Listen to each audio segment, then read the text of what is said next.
guys doing a fantastic job. You know, many are volunteer engineers and volunteer people, completely organized, and just unbelievable thing they're actually doing there. They're definitely risking their lives to for others. Now we are starting with 80 buildings marked as red with high risk or collapsed.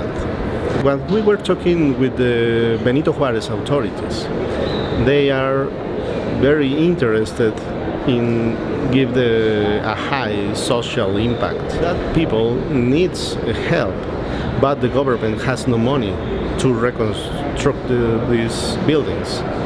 And this is a very good option to get private money and apply it to a real estate project and give them a safer building.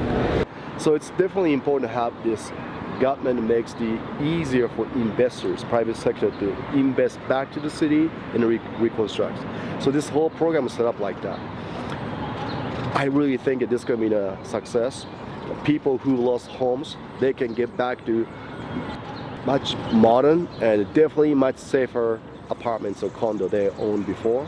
And also investors gonna have the good return of investment, and the city gets stronger, bigger, and more beautiful.